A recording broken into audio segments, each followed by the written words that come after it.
I have a dear friend. 제가 사랑하는 친구 한 명은 은퇴한 대학 교수인데 책도 여러 권 쓴 똑똑한 친구일 뿐 아니라 무엇보다도 예수 그리스도의 헌신적인 제자입니다. 그는 친구가 학회에 참석하거나 학술 연구를 하기 위해 또 때로는 관광 안내를 하기 위해 예루살렘 성지를 수십 번 방문했습니다. 그는 예수께서 걸으셨던 그곳을 방문할 때마다 항상 주님과 그분의 지상성역, 그리고 그분의 사랑하는 고국에 대해 뭔가 새롭고 경이로운 사실을 배우게 돼서 신기하고 놀랍다고 합니다.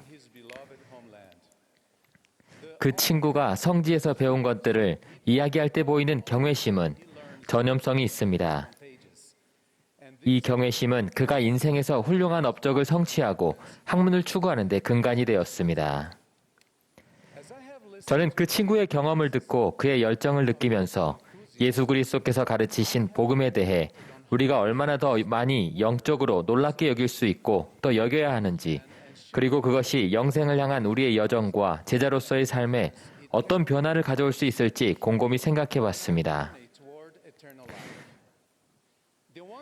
제가 이야기하는 놀라움이란 진심으로 구주와 그분의 가르침을 삶의 중심에 두고 삶에서 그분의 임재하심을 겸손히 인정하는 모든 사람이 느끼는 감탄과 경외심을 뜻합니다.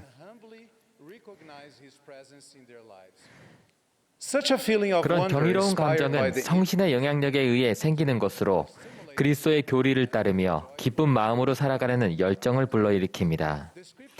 경전에는 이런 감정이 나타나는 여러 가지 예가 나옵니다. 예를 들어 선지자 이사야는 주님 안에서 기뻐하는 것으로 그분에 대한 깊은 감사를 표현했습니다. 가버나움의 회당에서 예수님의 가르침을 들은 자들은 그분의 교리와 그분이 가르치시는 권위에 놀랐습니다. 성경에 야고보서 1장을 읽던 어린 조세 스미스의 온 마음을 관통하여 그가 하나님의 지혜를 구하도록 했던 것도 바로 이 똑같은 느낌이었습니다. 사랑하는 형제자매 여러분, 우리가 진실로 예수 그리스도와 그분의 복음에 대해 놀라워하고 경외심을 갖게 될 때 우리는 더 행복해지고 하나님의 사업에 대한 우리의 열정이 커지며 모든 일에서 주님의 손길을 인식하게 됩니다. 또 하나님의 말씀을 공부하는 것이 더 의미 있게 되고 더 의도를 가지고 기도하게 되며 더 경건하게 예배하고 하나님의 왕국에서 더 열심히 봉사하게 될 것입니다. 이 모든 노력들은 우리가 삶에서 성령의 영향력을 더 자주 느끼도록 도와줍니다. 그리하여 구주와 그분의 복음에 대한 우리 간증은 강화되고 우리 안에서 그리스도가 살아계시게 하며 우리 삶은 그분 안에 뿌리를 박으며 세움을 받아 믿음에 굳게 서서 감사함이 넘치게 될 것입니다. 우리가 이런 방식으로 살 때 우리의 영적 회복력이 커지고 영적 무관심의 덫에 빠지지 않도록 보호받습니다. 주님의 복음에 온전히 참여하려는 열정이 점점 줄어드는 것은 이러한 무관심의 특징입니다. 이것은 보통 우리가 이 생에서 우리의 행복에 필요한 모든 지식과 축복을 이미 다 받았다고 느낄 때 시작됩니다. 현실에 안주하는 이런 태도 때문에 우리는 복음의 은사를 당연한 것으로 여기게 되고 그때부터는 예수 그리스도 복음의 필수적인 부분에 정기적으로 참여하는 것은 물론 우리가 맺은 성약도 등한시하는 위험에 빠지게 됩니다. 그 결과 우리는 서서히 주님으로부터 멀어지게 되면서 그의 말을 듣는 우리 능력은 약화되고 그분의 사업의 위대함에는 무관심하고 무감각하게 됩니다. 우리가 이미 받은 진리에 대한 의심이 생각과 마음속에 들어와 적의 유혹에 취약하게 됩니다. 저명한 작가이자 용감한 기독교인이었던 에이든 윌슨 토저 목사는 이렇게 썼습니다. 현실에 안주하는 것은 모든 영적 성장의 가장 큰 적이다. 이것이 바로 그리스도께서 탄생하신 지 얼마 되지 않아 니파인들에게 나타난 현상이지 않습니까? 그들은 하늘로서 오는 표적과 기사에 점점 더 놀라지 않기 시작하더니 그들이 듣고 보았던 모든 것을 믿지 않게 되었습니다. 그렇게 사탄은 그들의 눈을 멀게 하고 그들을 이끌어내어 그리스도의 교리가 어리석고 헛된 것이라고 믿게 하였습니다. 형제자매 여러분, 주님은 완전하고 무한한 사랑을 지니고 계시며 인간의 본성을 알고 계시기 때문에 우리가 영적인 무관심의 덫을 피할 수 있는 방법을 마련하셨습니다. 특히 우리가 살고 있는 복잡한 세상을 고려해 볼 때 구주의 권유는 우리가 더 넓은 관점을 갖게 해줍니다.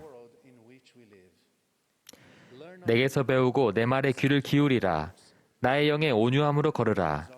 그리하면 너는 내 안에서 화평을 누리리라. 우리가 구주의 권유를 받아들일 때 우리는 겸손함과 기꺼이 배우겠다는 의지, 그리고 더욱 그분처럼 되고 싶다는 소망을 나타냅니다. 이 권유에는 우리의 온 마음과 능력과 생각과 힘을 다하여 그분을 섬기고 하나님의 자녀들에게 성역을 베푸는 일도 포함됩니다. 물론 이 여정에서 기울이는 우리 노력의 중심에는 가장 큰 두 계명이 자리 잡고 있습니다.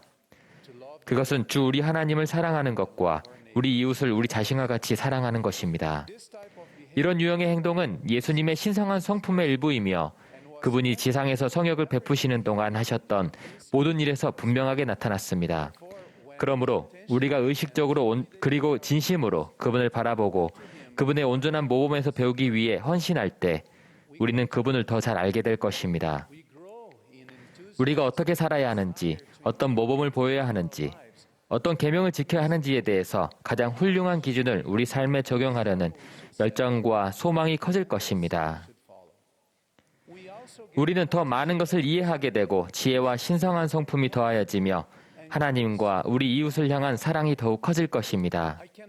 삶에서 구주의 영향력과 사랑을 느끼는 능력이 더 강화되고 우리의 신앙과 의로운 일을 행하려는 소망이 자라고 그분과 다른 사람을 도우려는 마음이 더 커질 것임을 분명히 말씀드립니다. 이와 더불어 우리가 필면의 삶에서 겪는 축복과 시련에 대한 감사의 마음이 확고해지며 그 감사함은 우리가 드리는 진정한 예배의 일부가 될 것입니다. 사랑하는 친구 여러분, 이 모든 것은 복음에 대한 우리의 영적 경외심을 강화해주고 시련과 역경 속에서도 우리가 주님과 맺는 성약을 기쁘게 지킬 수 있도록 인도해줍니다. 물론 이런 결과를 얻기 위해서는 신앙과 진정한 의도를 가지고 구주의 가르침에 몰두해야 하며 그분의 속성을 우리 자신의 일부로 만들기 위해 노력해야 합니다. 거기에 대하여 회개를 통해 그분께 더 가까이 나아가며 삶에서 그분의 용서와 구속의 권능을 구하고 그분의 계명을 지켜야 합니다. 주님께서는 우리가 온 마음을 다해 그분을 신뢰하고 우리 명철을 의지하지 않고 범사에 그분을 인정하면 우리를 인도해 주시겠다고 약속하셨습니다.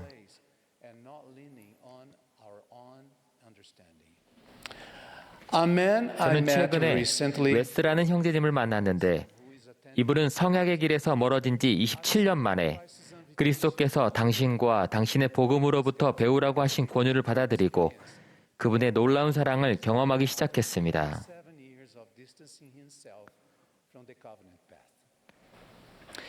웨스는 어느 날 존스 장로로부터 페이스북 메시지를 받았는데 존스 장로는 원래 파나마에서 봉사하도록 부름받았었지만 파나마로 가기 전 잠시 동안 웨스가 살고 있는 지역에서 봉사하고 있었습니다.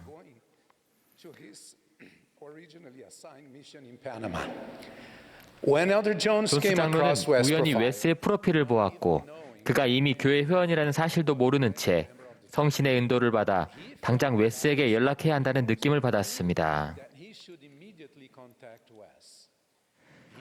그는 그 느낌을 즉각 따랐습니다.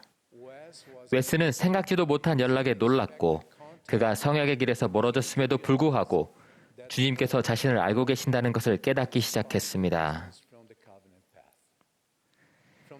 그때부터 웨스와 선교사들은 자주 연락을 주고받았습니다. 존스 장로와 그의 동반자는 웨스가 구주와 그분의 복음에 대한 경외심을 회복할 수 있도록 매주 그를 위해 봉사하고 영적인 메시지를 전했습니다. 이를 통해 구주의 사랑과 진리에 대한 웨스의 간증에 다시 불이 붙었습니다. 웨스는 보혜사로부터 오는 평안을 느꼈고 다시 교회로 돌아올 힘을 얻었습니다. 그는 저에게 이 경험을 통해 그가 영적으로 또 정서적으로 다시 생기를 얻었고 이 경험이 오랜 세월 동안 시련을 겪으면서 쌓였던 야속한 마음을 버리는 데 도움이 되었다고 말했습니다.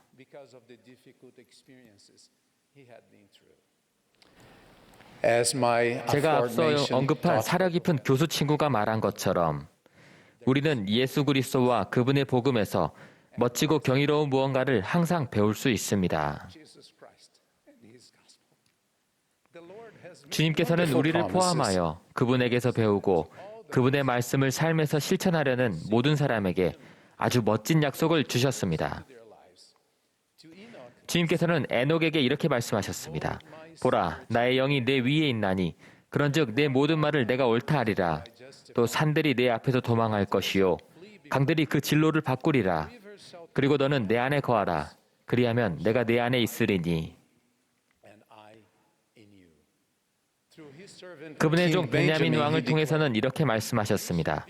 이에 이제 너희가 맺은 성약으로 인하여 너희는 그리스도의 자녀라. 그의 아들과 그의 딸이라 일컬음을 받으리라. 이는 보라, 오늘날 그가 영적으로 너희를 낳으셨음이라. 이는 너희 말에 너희 마음이 주의 이름을 믿는 신앙을 통하여 변화되었다 함이니 그러므로 너희는 그에게서 낳고 그의 아들과 딸이 되었느니라.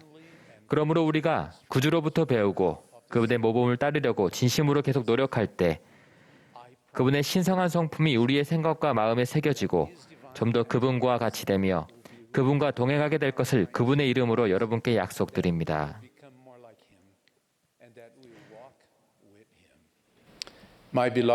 사랑하는 형제자매 여러분, 우리가 항상 예수 그리스도와 그분의 온전하고 무한하며 완전한 사랑에 놀라워하고 경외심을 느낄 수 있기를 기도합니다.